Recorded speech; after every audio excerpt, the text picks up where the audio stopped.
ኪንታሮት በሽታ የምትሰቃዩ ሰዎች ኪንታሮት አራት አይነት ነው ብዬ አሁን ቀደም በሰራሁት ቪዲዮ ገልጬዋለሁ። አንዱ ይደማል፣ ከውስጥ የአንጀት ኪንታሮት ነው ብለን እንይዘዋለን። ሁለተኛው ኪንታሮት ደግሞ ሽንት ቤት በምንጠቀም ሰዓት ወደ ዳር ይወጣል፣ በእጃችን ገፍተን ወይም ደግሞ በራሱ ጊዜ የሚወጣና የሚገባ ነው የሚሆነው ማለት ነው።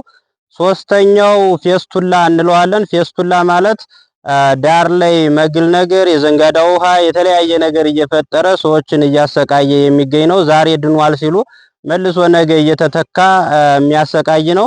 አራተኛው ደግሞ ከዳር ላይ ወጥቶ የተቀመጠ መጠኑ እየጨመረና እያደገ የሚሄድ ነው ማለት ነው። የሚያመጡት ጉዳቶች ወገብ ይይዛል፣ ጉልበት ይቀንሳል፣ ስንፈተ ወሲብ ያመጣል፣ የተለያየ ኬዞችን ይፈጥራል፣ ራስ ያዞራል፣ ጋንጃን ይይዛል፣ ሙሉ ሰውነታችን የመገጣጠሚያ ችግር እንዲከሰት ያደርጋል ማለት ነው። ለነዚህ በሽታዎች በሚቀባ ብቻ አስተማማኝ መፍትሄ ነው ይዤላችሁ የመጣው። እንደዚህ በጫካ ገብተን በምናዘጋጃቸው በተፈጥሮ እጽዋቶች ወዲያውኑ በ3 ቀን ውስጥ ውጤት የሚሰጥ ሐኪም ጥበቡ ነኝ።